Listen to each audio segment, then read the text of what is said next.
Hello, hi guys. Some of you already know me, and for the ones of you that don't, hi, my name is Ayana.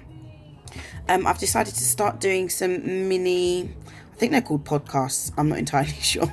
Shows how out of touch I am, but just some mini videos on some issues that are quite close to my heart that have impacted on me personally. Excuse me, and yeah, I've decided to kind of do some kind of mini series, a mini series on them.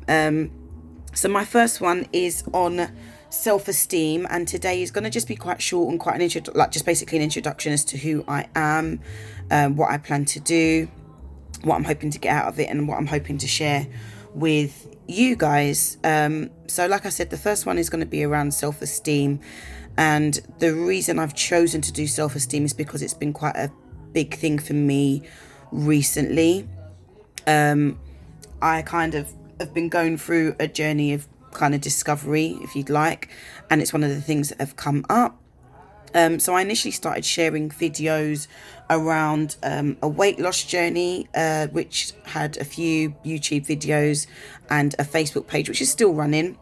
And the whole point of that was to kind of show the difficulties, the good side, the bad side, and just try and show a transparent account of what it can be like to kind of battle with your weight. Now, I'd always known that it was a bigger issue than just me. It was a lot harder than just me losing a bit of weight, but I hadn't really understood why or where that was coming from. So those videos fell by the wayside when I went to university. I started my MA in 2017, and my weight loss kind of plateaued, which in hindsight, I'm so grateful for now. I remember at the time being like, oh, I'm not losing any more weight. This is crap. I'm so annoyed. But over the course of the 2 years that followed doing MA, I put on just under 2 stone. And it really kind of forced me to look at what's going on and why I'm having this problem. Now, most people that I know have no issue with losing weight. I have no problem with losing weight. I can lose weight like that. The problem always is for me, and most people that I've spoken to, is the maintenance, particularly when your mental health is bad or you're committed to other things. So for me, when I was doing the MA, I was doing a full-time MA. I was also working full-time. So my commitment to my health went out the window, and my physical, mental, emotional and psychological health all took a hit for that, because I was more focused on my academia and career progression, which is fine. That's a choice I made, and I almost knew that before going into it, that this was going to be something that was going to impact me in other areas. However, what it did force me to do is kind of look at reasons why, and look at why I kept perpetuating the same pattern, why I'd be able to lose weight, why it's difficult to maintain the weight loss. So I decided to have counselling for other reasons as well, which I'll get into not only in this series but in a few others and other subjects that I plan to discuss.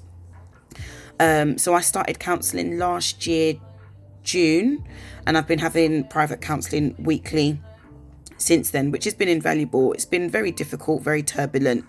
And I have to be honest, at first, I wouldn't say I was embarrassed about it, but I was quite guarded as to who I told. But I was doing that, and I'm quite an open person, sometimes too open, share a bit too much. It's, oh yeah, I'm doing this, or I've done that, or yeah, so. But what I have realised with speaking to close family and friends is that it's a very difficult thing to do. And just a quick side note for anyone that is doing it or thinking of doing it or has completed it, I take my hat off to you, because I think you're extremely brave and extremely courageous, because it's very difficult to hold a mirror in front of yourself and unpick why you are the way you are, and who you are. I think more importantly, who you are. That was what I kind of found quite difficult, was who I really am, and then also accepting where these issues had come from. And again, like I said, I'm going to speak about that later on in this series and hopefully in another series. So that's kind of been my journey, and I started with kind of the symptoms that come up in my life. So weight was one of the main reasons I went, and kind of my relationship with food, and kind of an addictive personality, basically, and how that's played out in my life. Now, I don't have one substance that I'm addicted to. You know, some people might be alcoholics, gamblers, drug addicts. My addiction is actually addiction and just being intense in anything. And I've had different symptoms throughout my time. So it could be food addiction, It's been alcohol at points. It's been cannabis when I used to smoke. I've actually found that my main addiction is actually being busy and constantly doing something.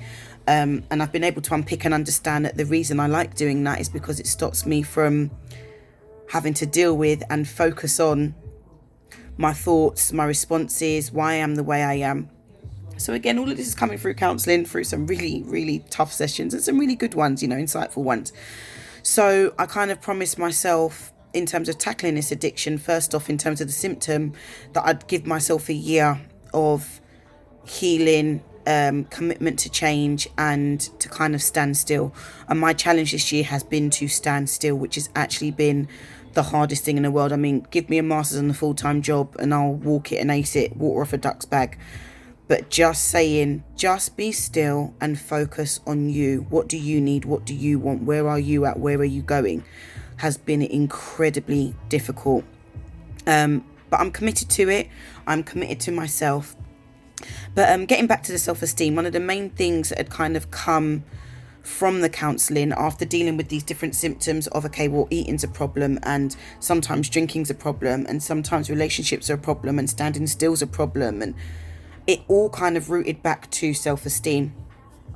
And it took me a couple of months to really understand this, if I'm honest, mainly because I don't think I had a real understanding of the difference between self-esteem and confidence. And I think I've always grown up thinking they were the same thing.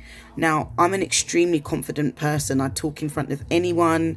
I mean, I'm half naked pretty much anywhere I go, and I'm a very big girl. I mean, I almost got arrested in Dominican Republic because I'm sunbathing there half naked. They come up to me, Miss Champagne. That's another story as to why I got that nickname while I was there. But Miss Champagne, you can't do that here. We don't do that here. And I'm like, oh, sorry, mate. Sorry, I didn't realise. So confidence has never, ever, ever, ever, ever been a problem for me. So it was quite difficult for me to accept that maybe self-esteem and self-worth was. But the more I looked into it, the more it kind of made sense. And the more I kind of thought, yeah, okay. I think what's difficult with it is that, one, kind of the society we live in today, things are constantly rammed down your throat directly and indirectly. And two, self-esteem is such an abstract concept. Self-esteem is very different. What self-esteem looks like for me may be very different for what it looks like for you. And I think that's what's quite difficult, to try and pinpoint how to build it, to try and pinpoint and measure where you are at on your like self-esteem scale. So that's kind of what I want to focus on in this mini series. This session today was just about me kind of laying the foundation, introducing myself, speaking about what I want to talk about, and lay out what I'm going to do over the next few weeks. I'm hoping to release one weekly. I might do them sooner in between, depending on responses or how quickly people get through them. I do want to keep them quite short so they can be on Instagram and Facebook and YouTube. But so far my kind of list is, the first episode is introductions, which is what I've done. I'd like the episode to then focus on how we got here. So I want to look a little bit more about how I've got to where I've got to, and talk a little bit more about the build up and childhood and adolescence and teenage years as to how I've got to this point, and current situations that still impact on that. I'd also like to look at the tools used, what I've been doing to kind of build that up and help myself. I want to look at affirmations and praise, which is probably going to be my favourite one. Also like to look at the challenges and progression and the things that are thrown at us to kind of keep us down, and then kind of conclude and get feedback. So please let me know your thoughts, guys. Let me know what you're thinking. I've had a few technical issues. This is the second time I've had to record this. I did a big 15-minute video on my tablet and it come up with failed to play video, something unknown, and I was just like, sorry, excuse me. So I'm really hoping this goes a little bit more smoothly. And like I said, please bear with me. I talk quite fast. I've actually got a note on top of my phone in capital letters that says talk slowly, and then in brackets, no swearing. So that's a little kind of snapshot of probably what I can be like a little bit. But yeah, that's been me. I hope you're having a fantastic Saturday. And I look forward to sharing the rest of this mini-series with you.